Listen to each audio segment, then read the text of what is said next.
Who could be ringing the church bell at this time?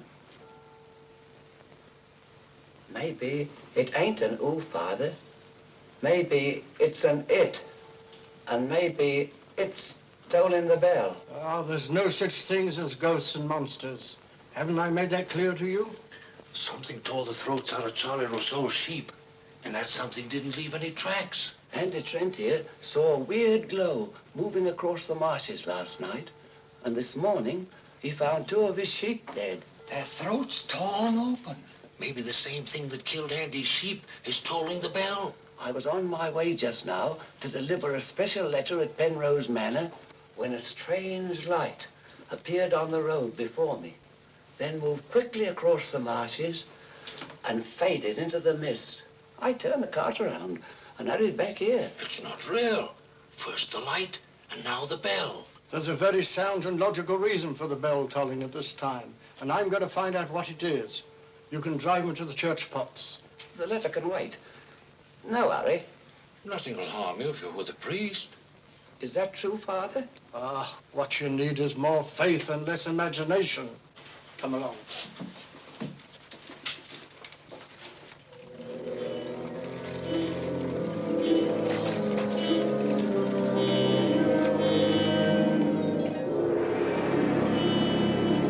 I'd better deliver that letter to the manor. I'm sure it's important.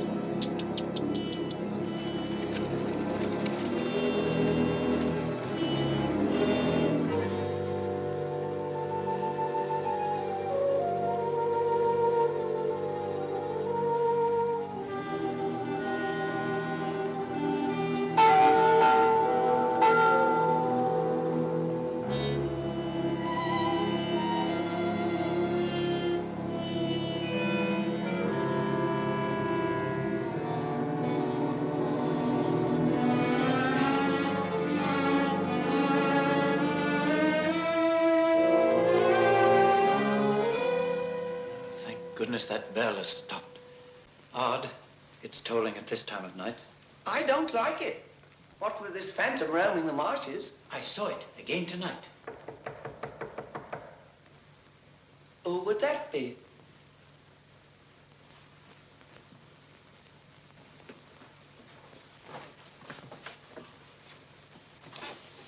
Where's Lord Penrose? He's gone to Quebec. Get him on the phone immediately. What's happened, Father? Lady Penrose, dead, clutching the bell rope, calling for help. It was dreadful. Her ladyship. Call Sergeant Thompson at the police station. Ask him to come to the church immediately. Come with me, Potts. I'll need you. Yes, Father.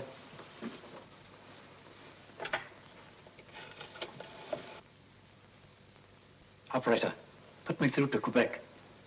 Lord William Penrose. Yes, he's addressing a meeting of the Royal Canadian Occult Society at a Quebec hotel. It's urgent, sir. Page? Yes, sir? Lord Penrose. Lamont Rouge is on the telephone. It's urgent. He's in the golf room. Yes, sir.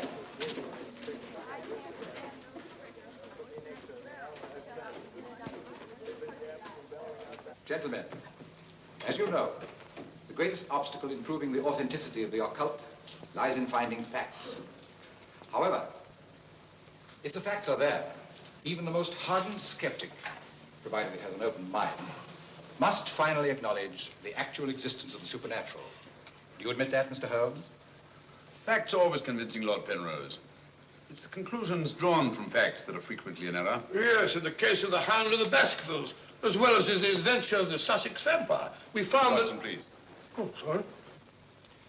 Well, gentlemen, this time I have facts. Cold facts.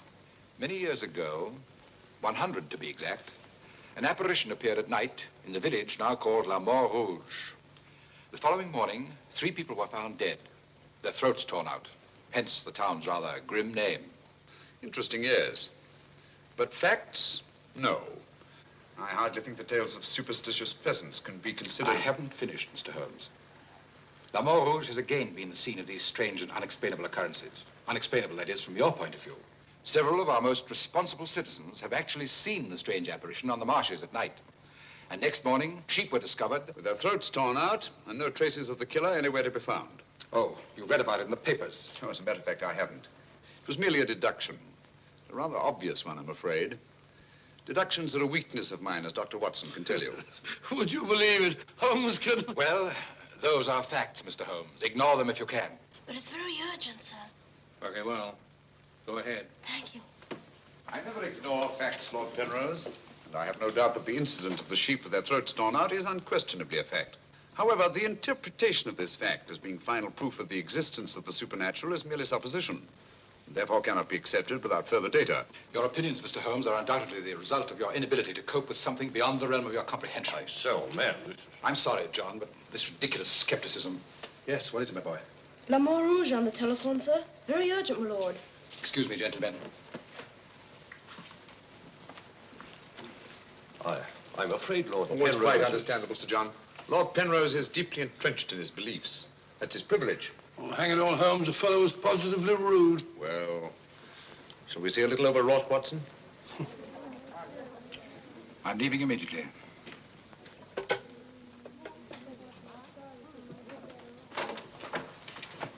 Order my card, Watson. Hurry. Yes, sir.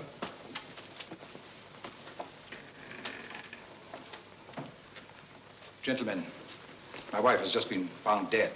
Her throat torn out. In exactly the same manner as the sheep. This is terrible. I say, you don't think that it's... Undoubtedly, Mr. Holmes, you would call it murder by person or persons unknown. I'm sorry. If I can be of any assistance... Thank you, no. I'm afraid the happenings in La Mort Rouge wouldn't interest you, Mr. Holmes.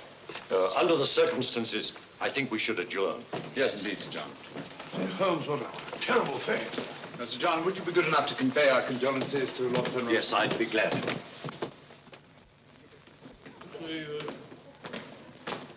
Can't we get something to eat before we leave? You don't often get food like you do here. Don't you ever think of anything else besides your stomach? No, not often. I gotta get a paper. Morning. Good morning, sir. I imagine you'll be glad to get back to London, Mr. Holmes. Yes, indeed. Oh, by the way, there's a letter for you, sir. Thank you. Oh, here's something about Lady Penrose. She was found in the church with her throat horribly cut. Evidently dragged herself from the marshes nearby and tried to summon help with a bell rope. What's it? What is it, Holmes? Listen to this, Watson. Huh? My dear Mr. Holmes, I've every reason to believe my life is in danger. Yet, if you were to ask me how I know, I couldn't give you a logical answer. There is nothing tangible, yet like a terrible premonition, it is all so frightfully real. I heard of your being in Quebec, and I'm turning to you, a stranger, and asking your help in the frantic hope that you'll not fail me. Who's it from? It's signed Lillian Penrose. Lady Penrose? A letter from the dead woman? Well, what's it mean, Holmes? I should say that Lady Penrose lived in fear of her life. Some secret hidden in her past, in all probability. Oh, perhaps it isn't as simple as that. What if Penrose is right? I'm glad we're going back to London. Things like that can't happen in Baker Street. More's the pity, Watson. Huh? Do you know a village by the name of La Rouge? Yes, sir. It's about 12 miles from here, up towards the falls. Thank you. Great Scott, Holmes. You mean you're going to take on the case? Quite.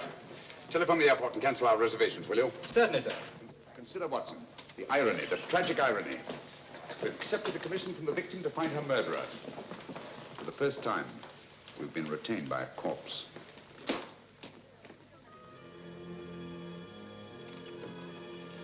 Doesn't seem to be a bell. Never mind, come along. Do you think we should?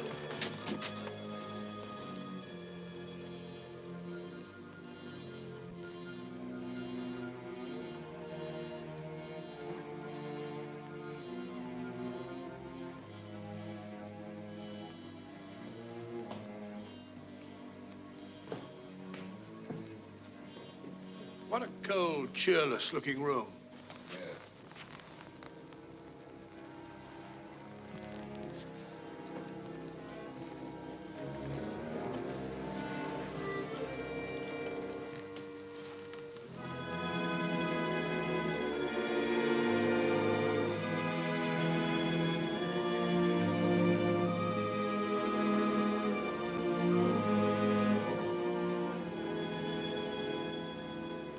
What do you want? Who are you? Mr. Sherlock Holmes. I apologize for this intrusion. Would you mind, gentlemen?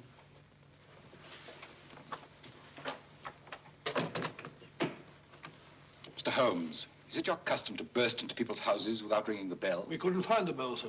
If you've come here to use the death of my wife to prove your theories, I must ask you to leave. Penrose. I received this letter from Lady Penrose this morning.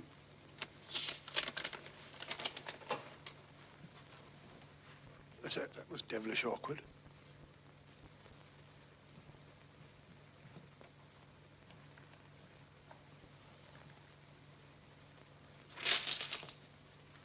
I'm afraid you're a little late, Mr. Holmes. My wife's dead.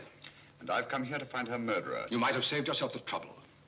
I'm convinced that the solution of this horrible deed lies in an understanding of psychic phenomena. Although I don't expect you to admit that, Mr. Holmes. I assure you, Penrose, I neither believe nor disbelieve in anything, including psychic phenomena. If I could just see Lady Penrose, it might help dispel much of the mystery that surrounds these happenings in the Rouge. Drake! Why don't you answer the blasted thing? Sergeant Thompson has charge of the case. You'll find him at the police station. And now I must ask you to go and take your assistant with you. You'll excuse me if I don't show you out. Drake! Drake! Drake, where are you?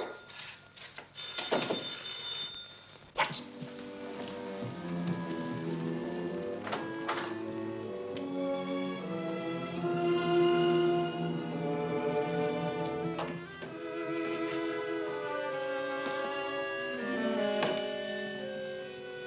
Holmes, I've seen it before. Right, Watson, you have. Yes, but where? Never mind that now. We must examine the wound before Penrose returns and has us thrown out of the house. Clumsy job.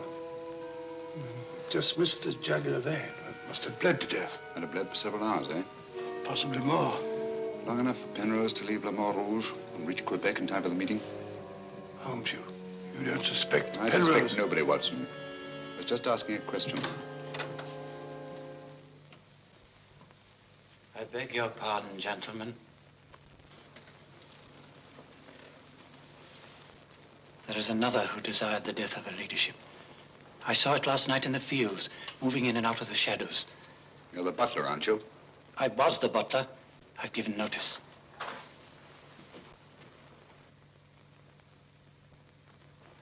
Drake! Get out. Get out of this.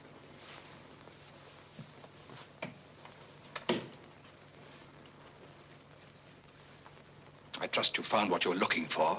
Two things have been made clear to me, Penrose.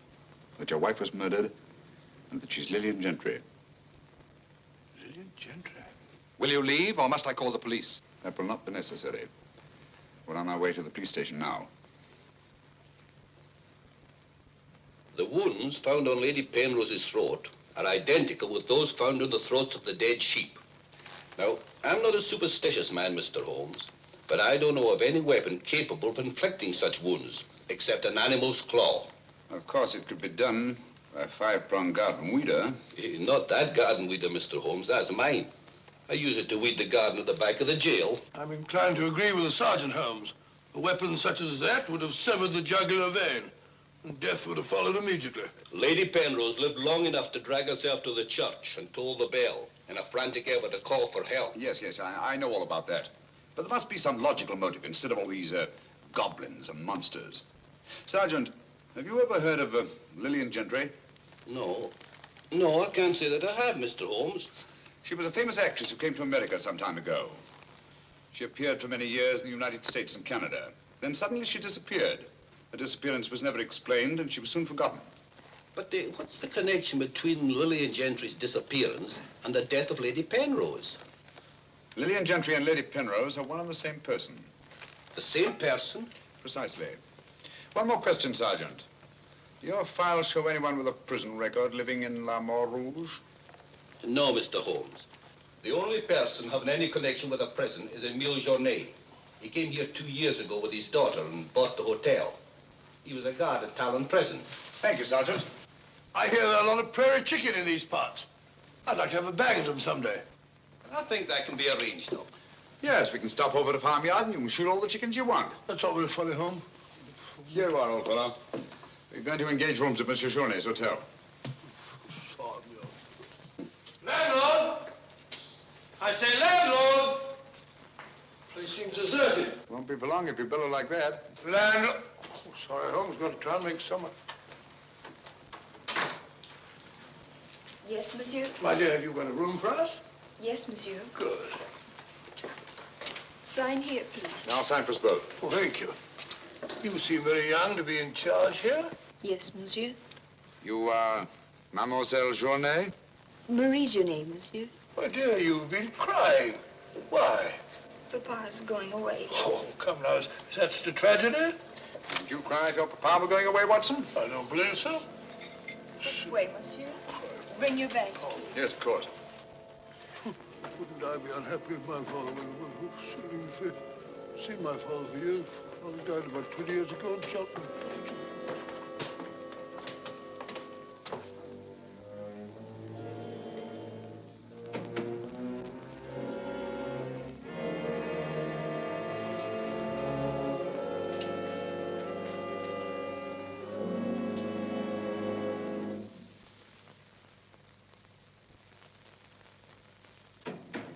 Some talk of Alexander, some of Hercules, of Victor and Lysander, such great names as these. Bills. That's the way it goes, Emile. It costs money to be born, and it costs money to die. Do you know who that was in the car? It was Sherlock Holmes. He's here now. What do you think he'll find? Ghosts and monsters. What else is there for him to find? There's nothing. I don't know. You're afraid, Emile. Of course I am, and so are you. Who isn't? Why should Sherlock Holmes come here? To investigate the death of Lady Penrose. What else? I'm afraid Mr. Holmes will return to London a sadder, but a wiser man. Why'd you say that? Well, you can't arrest ghosts and monsters, can you now? Well, I'm on my way. The mail must be delivered. Some talk of Hercules, some of Hercules. That's better. This room gives me the creeps. It is very seldom used, monsieur. It isn't often that strangers come to Le Moor Rouge, and when they do, they never stay. I can't say that I blame them. Will your father be away for long? I don't know, monsieur. When is he leaving? I don't know. Marie! If you need anything, just ring, monsieur. That girl's frightened, Holmes. Obviously. She made the mistake of telling us that her father was leaving. Huh? You don't think that Journet... Suppose we have a little talk to Monsieur Journet. It might prove illuminating. Didn't I tell you not to answer any questions? Yes. Didn't I tell you to keep a silent tongue in your mouth? Yes, Papa. So you told them I was going away? Yes, Papa. That'll teach you to keep your mouth shut. Monsieur Journet, just why are you leaving La Mort Rouge at this particular time? I'm not leaving. What gave you the idea that I was? Your daughter? My daughter's mistaken. I merely said that I would like to go away. I've just been teaching her the difference. Yes, so I observed. I can't say that I approve of your method, sir. I'll ask you to mind your own business. Run along, dear. Oh, there, my dear. Disgraceful, hitting a child. Monsieur Journet is quite right. It's none of our business. Monsieur Journet, what do you know of the death of Lady Penrose? Only what everyone in the village knows, that she was killed by the monster. You've seen this monster? No, but who else could have done this terrible thing? Sheep have been killed, their throats torn out. You were a jailer at Talon Prison, weren't you? Oh, yes, monsieur. Why did you decide to come to La Mort Rouge? Well, I always wanted to own a hotel, and I heard this one was for sale, so I bought it. That was 2 years ago. Yes. I believe it was about the time the monster made his reappearance, wasn't it? Do you suspect me of being the monster, Mr. Holmes? No. I was just remarking a coincidence. I thought you didn't believe in those things, Holmes. Quite right, Watson, I don't. At least, not in the supernatural variety. Not the werewolf who bites into his victim's throat with his teeth. But, a monster who uses for his weapon of death a 5-pronged garden weeder, yes, that's a little more in my line. I don't know what you mean. I mean that this monster's been recreated and used as a screen behind which to commit a horrible crime. Whoever did it felt certain that no suspicion could possibly fall on him. But my unexpected arrival upset his plans.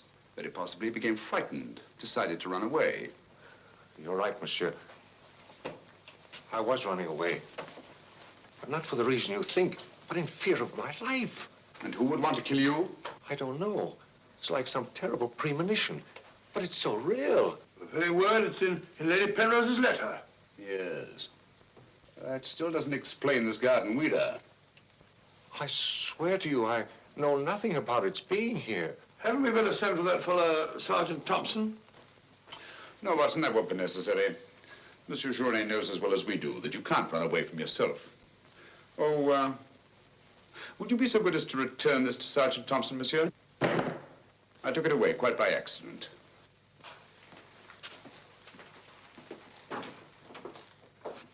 Monsieur Journet knows as well as we do. You can't run away from yourself. This fellow Journet seems a very frightened chap. Do you think he'd have any connection with Lady Penrose's murder? Time will tell us many things, Watson. And now, my dear fellow, there's something you can do for me, if you will. Anything, Holmes? I knew I could rely on you. I want you to mingle with the people in the cafe tonight. Find out all you can and keep a particularly sharp eye on Journet. But you sort of take over the case. That's right, old boy. I want to get a good night's rest before starting out again in the morning. Oh, and incidentally, make yourself as inconspicuous as possible, will you? Inconspicuous? You can depend on me.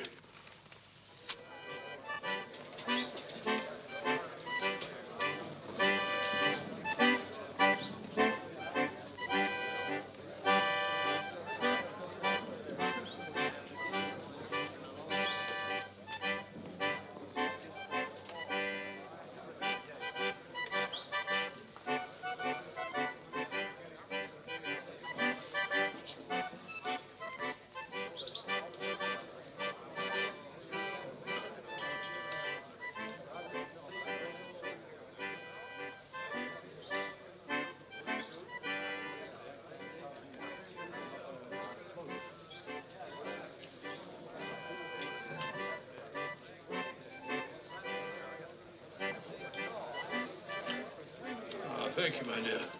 I'm glad to see that the tears are all gone. You feeling better? Thanks to you and Mr. Holmes, Papa's not going away. Not going away? Oh, good.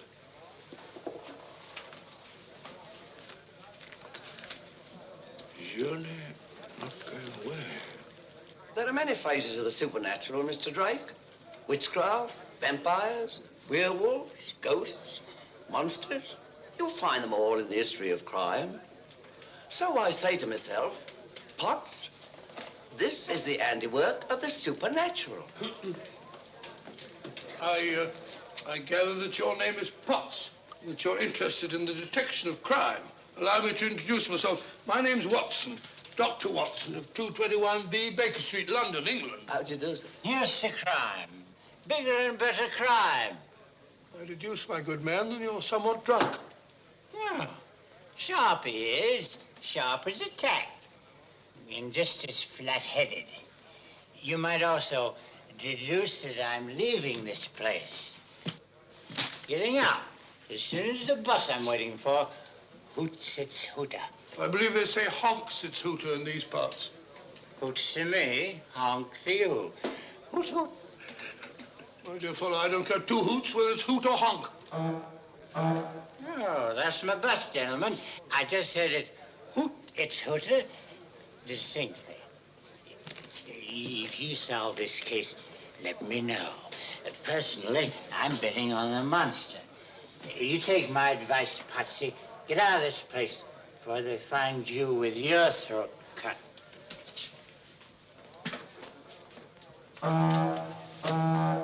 Hoots its hooter.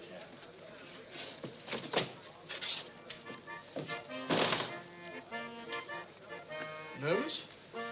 Well, the thought of having your throat torn out by some monster isn't likely to make you very gay, Dr. Watson. No, indeed. Some of Monsieur Journet's excellent wine will soon remedy that. Marie, would you bring a bottle of this excellent wine for my friend here? Yes, monsieur. Mr. Potts, as a student of the occult, supposing you give me your theory of this murder. You like this wine? Oh, but Dr. Watson, I never drink anything stronger than milk. Teetotaler? No, hiccups. Every time I drink alcohol, I have hiccups. Sorry.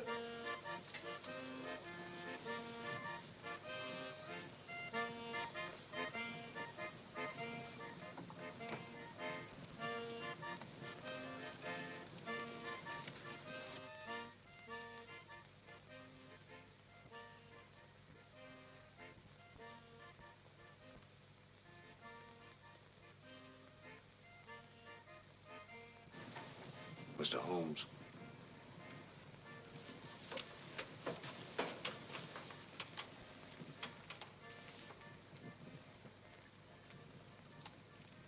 Mr. Holmes.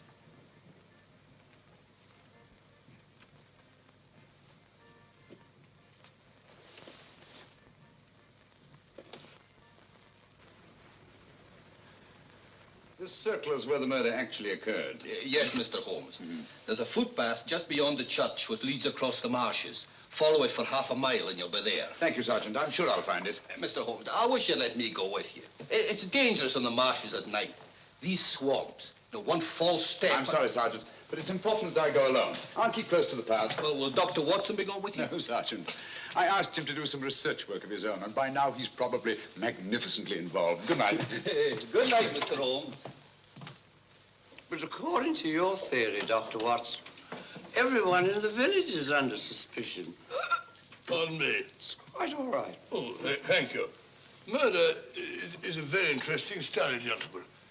I well recall a short story by that brilliant author, G.K. Chesterton, in which the murder is committed by a postman. I refer, of course, to The Invisible Man, a brilliant bit of deduction on the part of Father Brown. I'm a postman. Precisely why I mentioned it, to illustrate the absurdity of assuming because one man in a postman's uniform is a murderer, any other man in the same uniform should be suspected. Thanks. Had me worried for a minute. Oh, what filthy, flabby-dab. A child can see that this ridiculous monster has got you all afraid of your own shadow. I saw Lady Penrose. I wouldn't like it to happen to me. I'll be getting on. I'm going with you. Good night, Doctor. Good night. It's quite all right.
so strange about a church bell ringing? It rang the same time last night.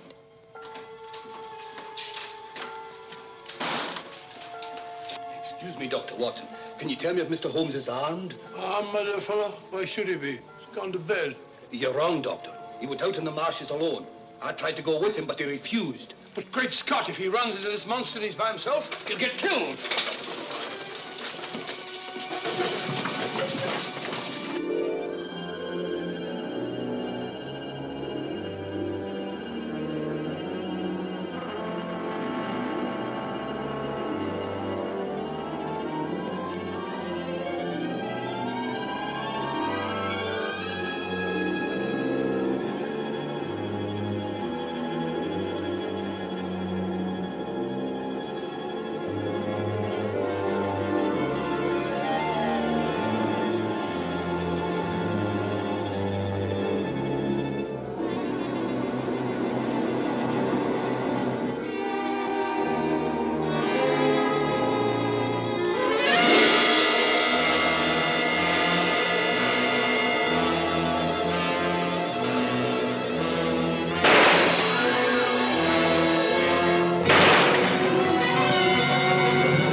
Holmes! Holmes! Are you all right? Where are you, Watson? Here I am. Over here, Holmes. Watson, where are you? I'm in the bog. Oh, good gracious. Come here. Your instructions were to mingle with the people and stay in the cafe. Sergeant Thompson said you were out here alone, so I thought you might need help. Yes, so you proceeded to fall in the bog, eh? Fall? I was pushed into the blasted thing. Pushed by the most ghastly apparition. Came at me like a roaring furnace, with spitting fire in all directions. Before I could get my revolver, the thing was upon me. The next thing I knew, I was in the bog. Are you all right, Mr. Holmes? I heard shots. Yes, I'm all right, but Dr. Watson here seems to have encountered the monster. He has? Come along, old fella. We'd better get you out of these wet clothes and into a hot tub before you catch a death of cold.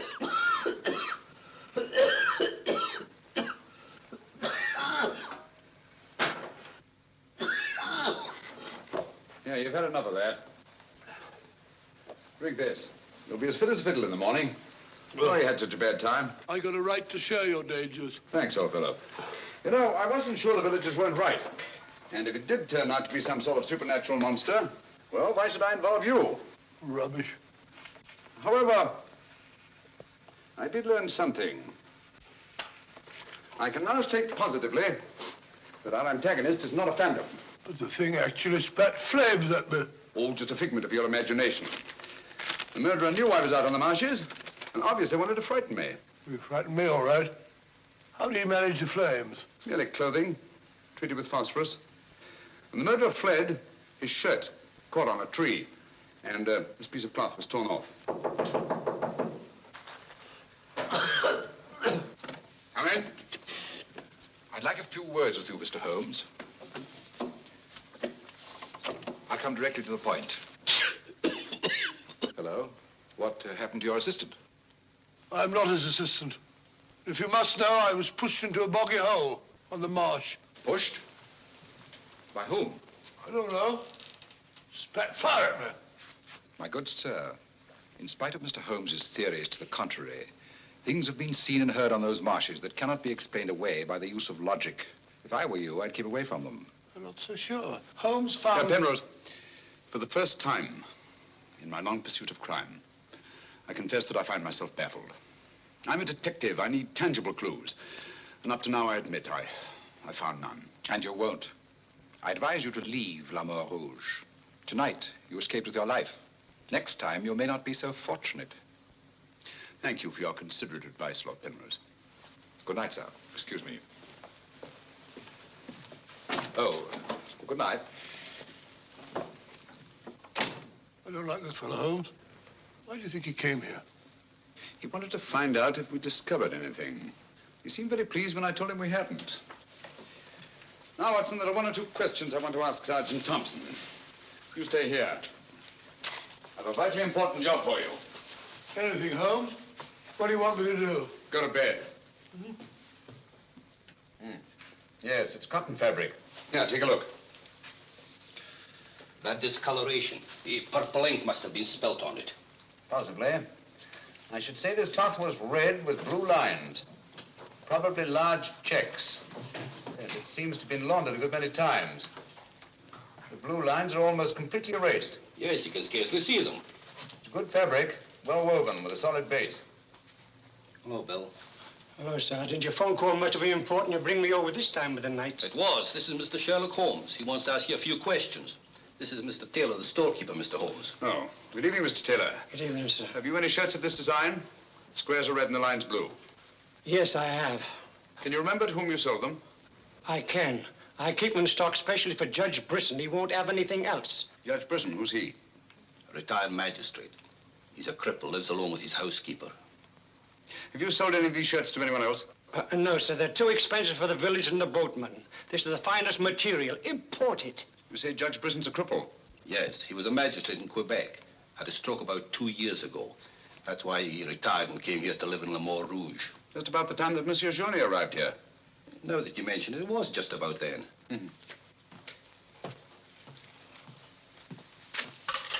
Hello, operator? Give me Judge Brisson's home, will you? Thank you.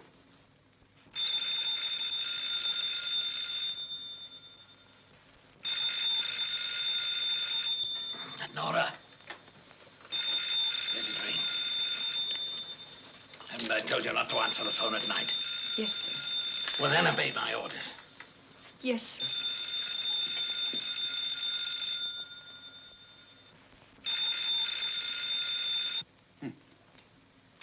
No answer.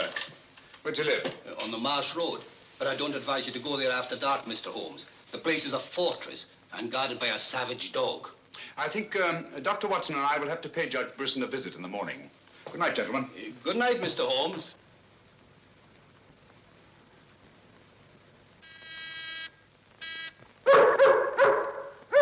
Two locks on the door. One of them new. Yes, I should say that Lady Penrose's death had increased Judge Brisson's terror. Don't like the sound of that dog. No, sounds hungry. Possibly ravenous. Couldn't we come back after he's had his breakfast? I'm sorry, Watson. Our business won't wait. Oh, stop now. Yes, Watson.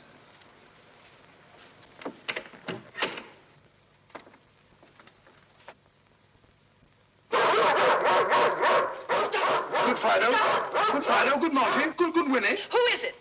Sherlock Holmes and Dr. Watson. I telephoned Judge Brisson we were coming. You can't come in.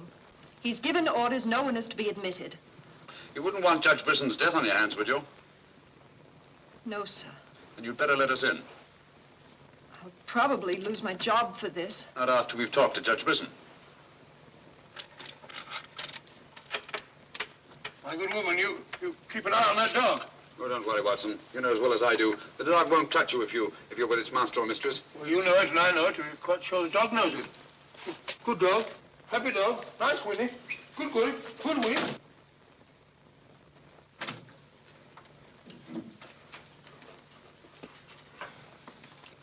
Let me warn you, I'm armed. And I'm an expert shot. We didn't come here to harm you, Judge Brisson, but to protect your life. I told you over the phone this morning, Mr. Sherlock Holmes, that I did not want to see you. I don't want to see anyone. But I want to see you. Stay where you are. Nora, show these men out. Judge Brisson, if you'll answer a few questions, I may be able to save your life. I have the fullest confidence in my own defenses, and I will not trade them for any theories of Mr. Sherlock Holmes, however plausible you make them sound. Now get out, will you? I'm sorry. Under the circumstances, I'm helpless to prevent your death. Almost certainly by violence. Come along, Watson.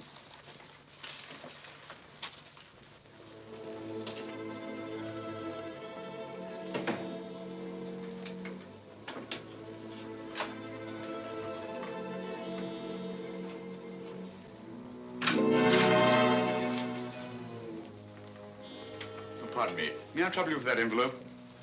I must have dropped it.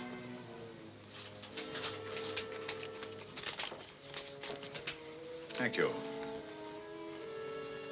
You're a very clever man, Mr. Holmes. A crude device, Judge Brisson, but it's confirmed my suspicions that you're not the cripple you pretend to be. I'm sorry. But I'm frightened of everything and everybody. Why'd you sit down? You want to get shot, Holmes? Come in, Watson, and close the door. Sit down, old fellow. Judge Brisson has decided not to shoot us. Oh, very kind of him. Gentlemen, this fear is driving me mad.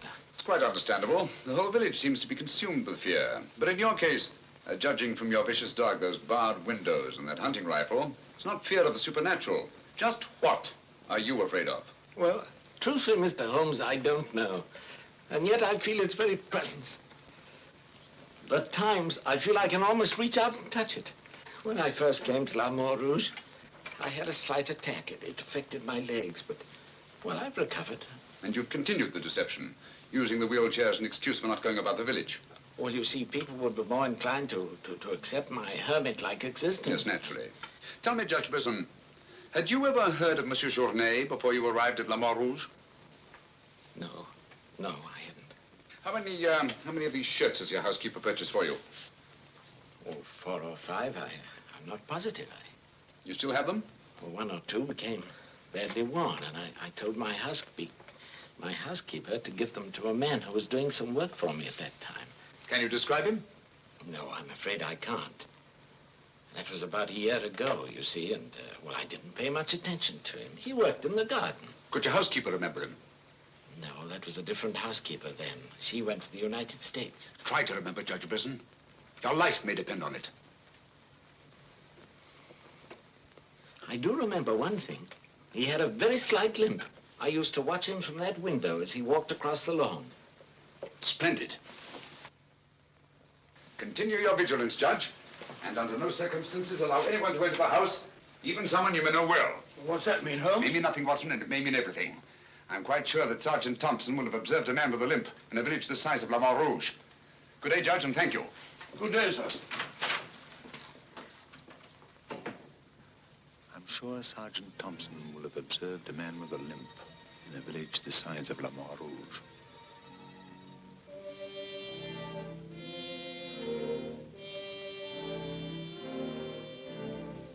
This is what's left of the Delaport Hotel, Mr. Holmes. Dana sleeps here when he's in La Mort Rouge. Spooky old place. The villagers call it the ghost house. It's been deserted for years.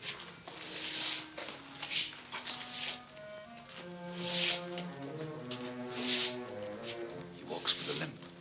A left foot, I think. To the trained ear, Sergeant, footsteps have a characteristic rhythm as identifiable as fingerprints.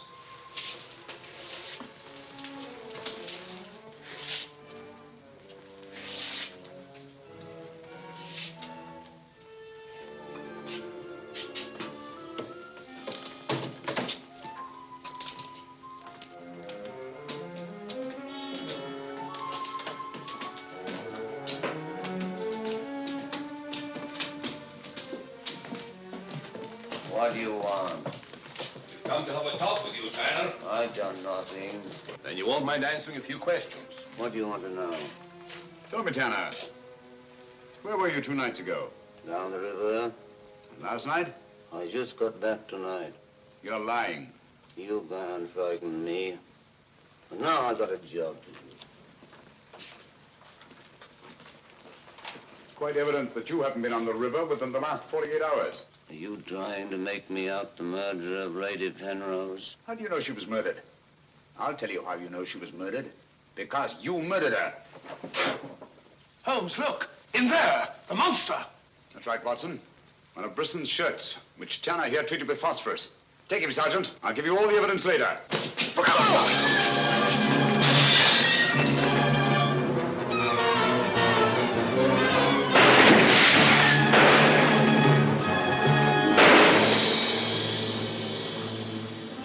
You got him, Sergeant. I'm sure of it.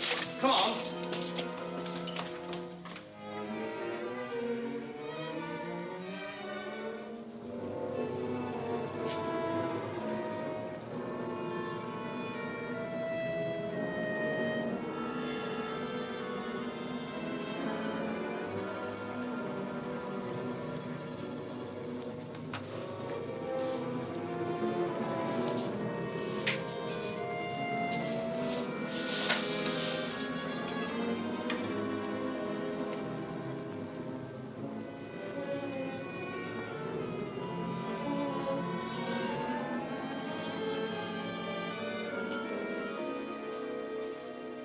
I see no reason why we shouldn't leave for home tomorrow.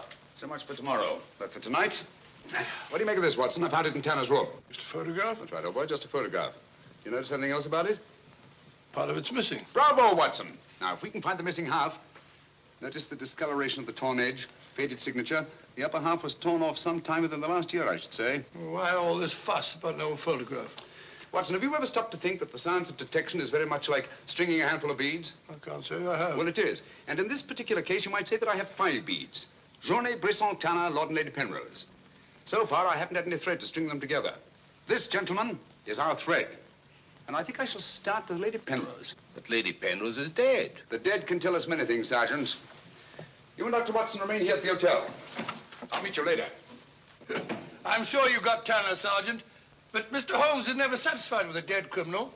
He has to sit in on the post-mortem. Come along. Let's go downstairs and celebrate the death of the monster. That's a good idea, Doctor.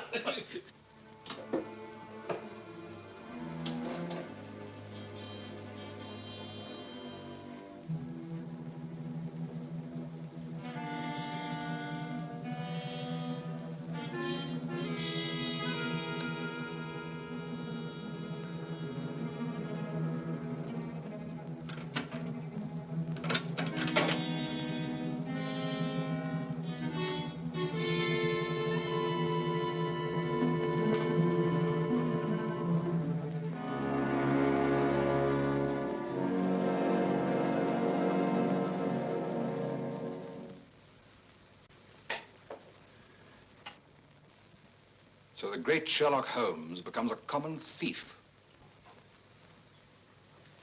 You realize, of course, that I might have shot you. I knew that you'd refuse to see me, so naturally I had to take that chance. Tell me, who is Alistair Ramson? What has he to do with your being here? Perhaps this will explain. Found the lower half in a room occupied by a boatman named Tanner. The upper half was in Lady Penrose's safety box. Alistair Ramson murdered a fellow actor in my wife's company. He was sentenced to life imprisonment. The whole thing was a great shock to her. So she retired from the stage and you married her shortly after? Yes. Where and when was this murder committed? In Quebec, 5 years ago. Ramson was shot 3 years later trying to escape from Talon prison. His body disappeared in the St. Lawrence. Was it ever recovered? I don't believe so. Penrose, Alistair Ramson and Tanner are one and the same person. What? It was he who sent the upper half of that photograph to your wife as a warning. What could my wife have in common with a murderer? Yet he killed her. He killed her? Yes. The monster was none other than Tanner himself. We found a shirt impregnated with phosphorus in his room. Tonight, when we faced him with the evidence of his crime, he bolted and jumped out of the window into the river. Sergeant Thompson fired a couple of shots at him. He's dead? In a way, yes. I don't understand. Tanner is dead only because he was discovered, and had therefore outlived his usefulness to his creator. But I'm afraid that Alistair Ramson, the actor, who created and played the part of Tanner, is very much alive. But surely, now that you know who the murderer is, the police... It's not quite as simple as that. During the time he's lived here, Ramson has undoubtedly established another character for himself, perhaps several others, who are by now familiar to the people of the town of Le Mans Rouge and quite above suspicion. He could be almost anyone in the village. He may even have been your butler, Drake. This is fantastic. Yes. Yet Lady Penrose's death is only the beginning. There's no saying where this madman will strike next. Tell me, is there anyone else in Le Mans Rouge who may have been connected in any way with the case of Alistair Ramson? Judge Brisson was the magistrate who tried and sentenced him.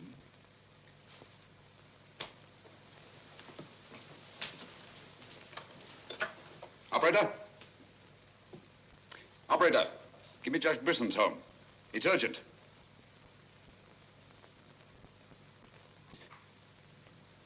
Judge Brisson, this is Sherlock Holmes. Oh, yes, Mr. Holmes. Oh, I'm quite all right, thank you. I've chained up the dog, as you asked. As I asked? I haven't telephoned you before. Somebody's obviously imitated my voice in order to gain access to the house.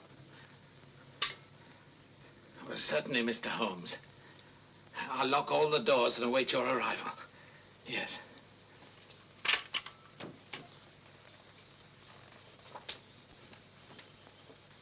Nora! Nora! If I can be of any assistance, Mr. Holmes. Thank you, but I'm afraid... You think Judge Brisson's life's in danger? I only hope I'm in time to prevent a second murder.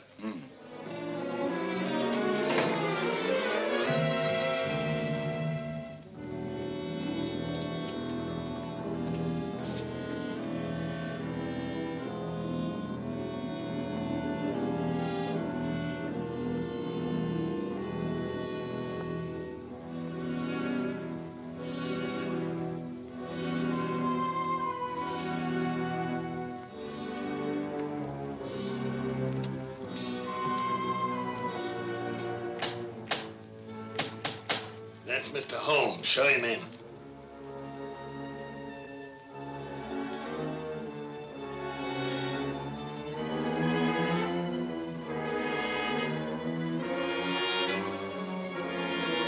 Hurry up, hurry up.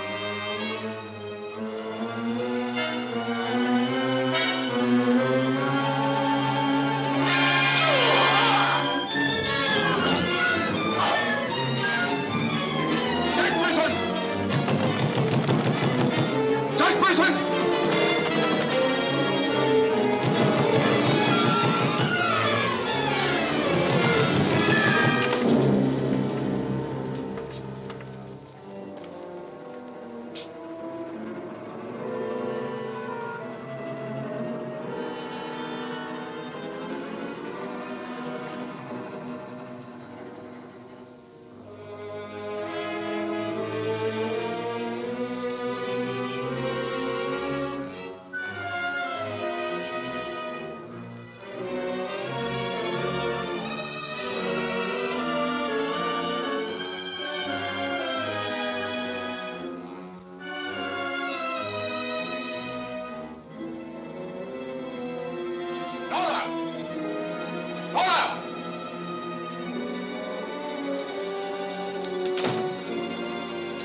You know who it was? I don't know. I don't know.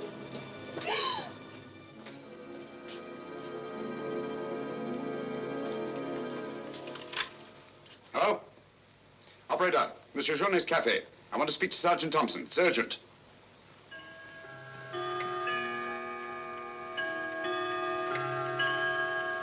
Sergeant Thompson, this is Sherlock Holmes. I'm at Judge Brisson's. He's been murdered. Judge Brisson's been murdered. Judge Brisson? The murderer gained access to the house, gagged and bound the housekeeper, then disguised as Nora, murdered Judge Brisson. I'm returning to the old Delaporte Hotel on the chance that he'll go there to change his clothes and assume another disguise. Ask Dr. Watson to meet me there as quickly as he can, will you? You'd better come here at once and take charge. Right.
Throw your revolver on the floor in front of you and raise your hand, Sherlock Holmes.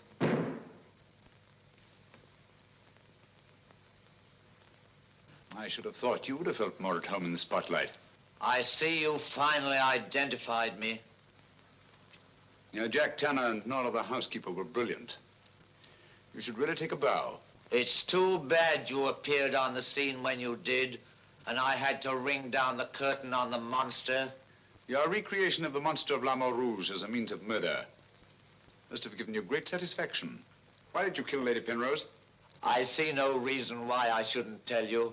I couldn't bear the thought of another man possessing her. And Judge Brisson? During the trial, I grew to hate him. And when he sentenced me to prison, I vowed that someday I would escape and kill him. I see. Obviously, you planned still another murder. Otherwise, you'd have returned to the safety of your first disguise and defied me to find you. You're right. I am. There were 3 people in my life who had no right to live. 2 have already died. The 3rd remains.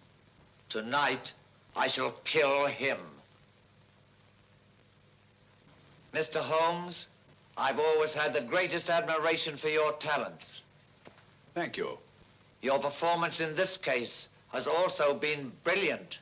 So brilliant that I'm afraid I'm going to have to ring down the curtain on it a bit prematurely. Mr. Ramson, we are artists in our fashion, not creatures skulking in alleys. If our positions were reversed, I shouldn't think of sending you to your death, lacking a few stray pieces of the puzzle. What do you want to know? The name of the 3rd person.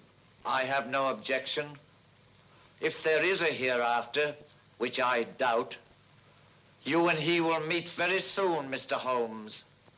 The name of the 3rd person is...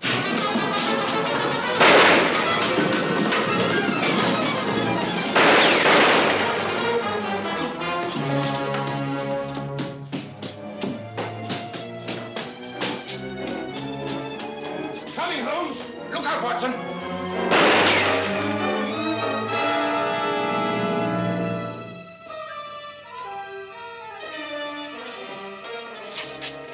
All right, Watson. Where is he, Holmes? He's gone. Thank heavens you're safe. Thank heaven you came and you did. There it is, Watson. Look out.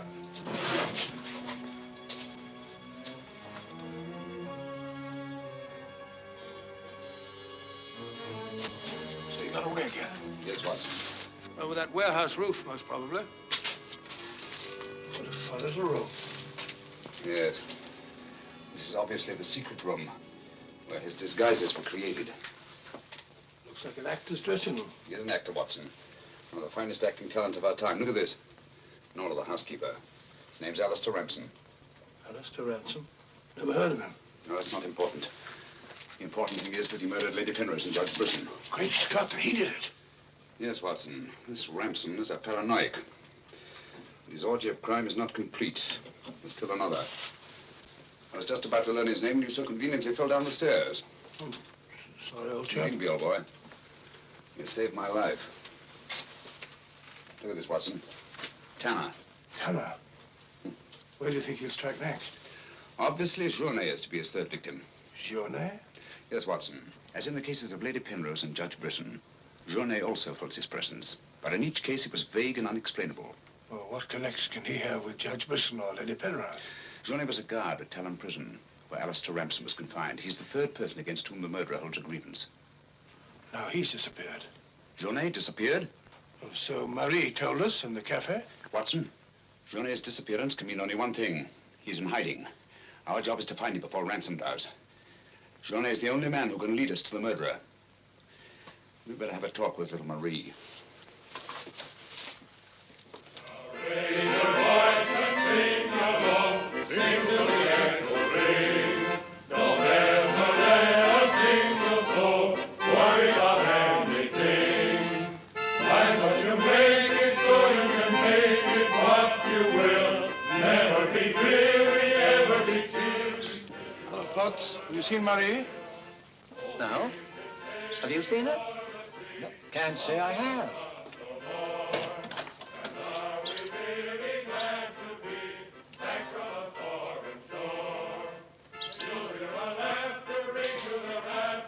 Marie? Watson.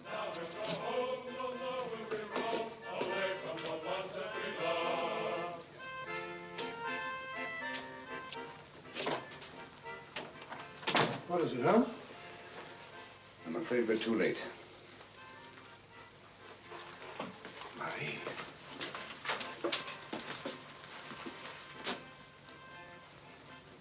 Don't touch anything, Watson. Murdered in exactly the same way as Judge Brisson and Lady Penrose. Poor innocent little child. I should have prevented this. Nonsense, my dear chap. You did everything possible.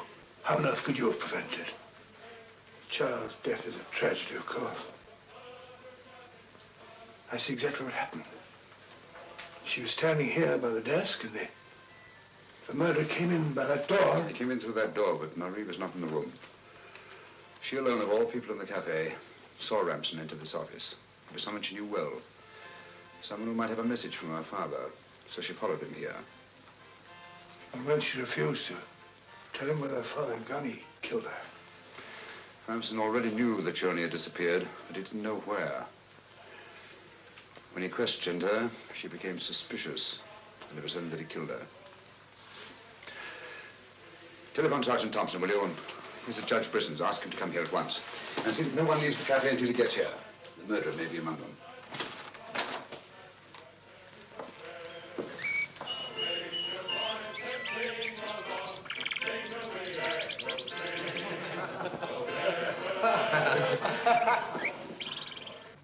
What could have happened to Holmes? He's been away all day. It's very unfair of him keeping me in suspense like this. He knows how worried I become. He continues to do it, and do you know why? He actually enjoys making me miserable. Half a mo.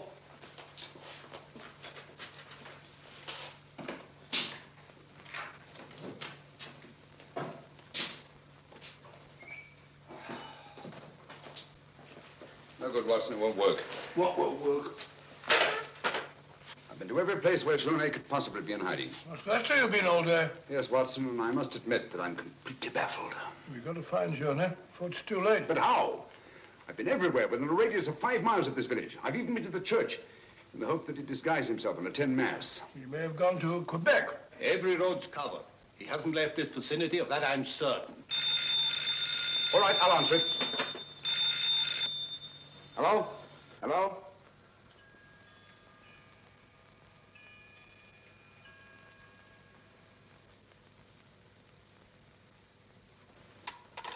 Who was it, Holmes? Watson, get your hat and coat. You're very rude, Holmes. You leave me all day long with that very dull inspector. I ask you a perfect polite question, and all you say is, Watson, get your hat and coat. We're going to find Journey. Sergeant, you wait here till I call. Watson, do this. Watson, do that. Watson, get your hat and coat. Watson, take that. Watson, take that. Brisson's house. Watson, this, Watson. It's my opinion that Judge Brisson's house is the last place that you'll find Journey. Put yourself in Journey's position, Watson. Where's the most likely place that Ramson would look for you? Certainly not in the very house in which he's just killed one of his victims.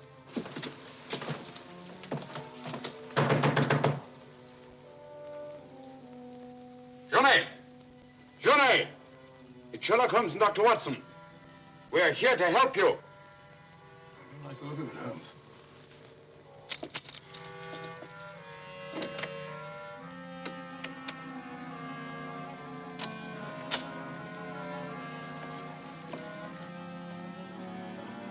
Holmes! Holmes! Where are you? Here I am, Watson.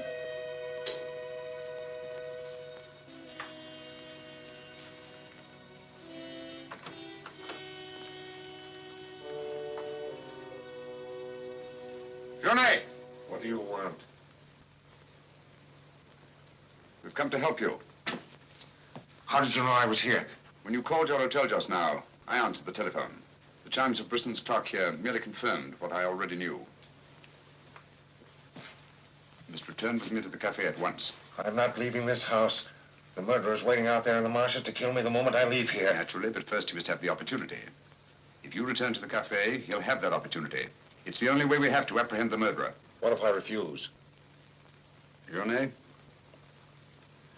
what I have to say to you is not going to be easy. Marie... What? Murdered. Now you know why you must return.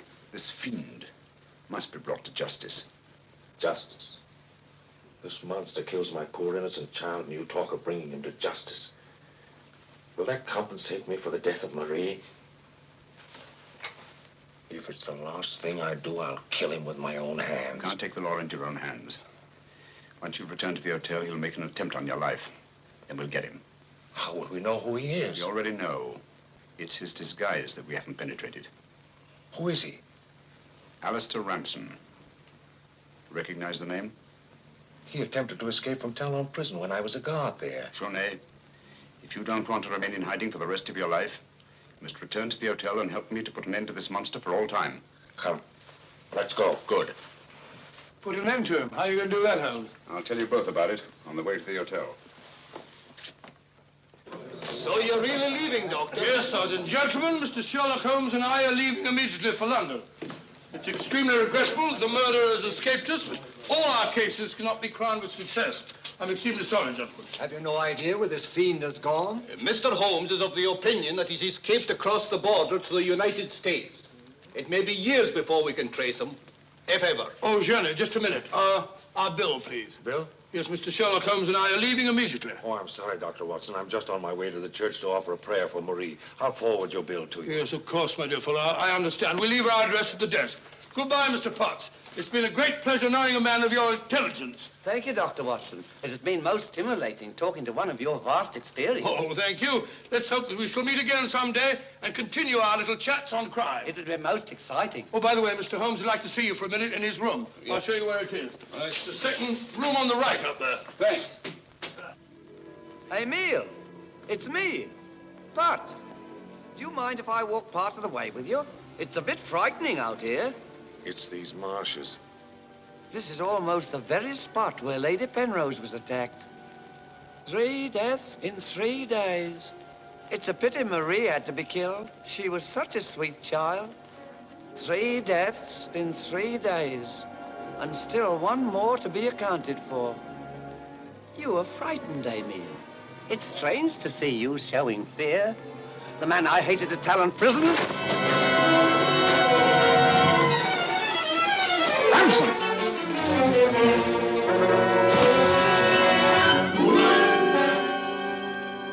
Sherlock Holmes. Yes, Mr. Ramson. So you see the final curtain has not fallen after all. I thought you were on your way to London. Naturally, that's what I wanted you to think. That's why Dr. Watson announced our departure in the cafe. Journey's leaving was purely bait to bring you into the open. I merely replaced Journey once he was outside on the street. May I say, Mr. Ramson, that your disguise as a postman was a masterpiece of ingenuity. Your very choice of the role put you above suspicion. It was quite easy. I simply disposed of the real Mr. Potts after he had passed his civil service examination and had been assigned to L'Amour Rouge. You realize, of course, that you'll never hand me over to the police alive. It's not my function to be your executioner. My duty is to hand you over to the authorities, which I fully intend to do. You're an optimist, Mr. Holmes. No, not necessarily. We're surrounded by police awaiting my signal.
I've killed him.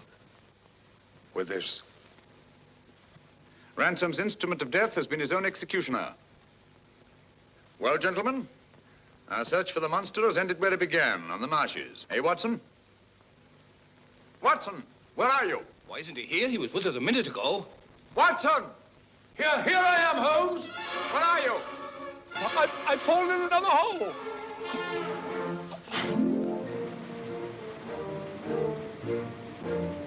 I should like to have seen a bit more of Canada before we sailed, Holmes.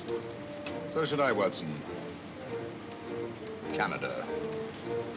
The linchpin of the English-speaking world, whose relations of friendly intimacy with the United States on the one hand, and their unswerving fidelity to the British Commonwealth and the motherland on the other. Canada. The link that joins together these great branches of the human family. Churchill say that? Yes, Watson, Churchill.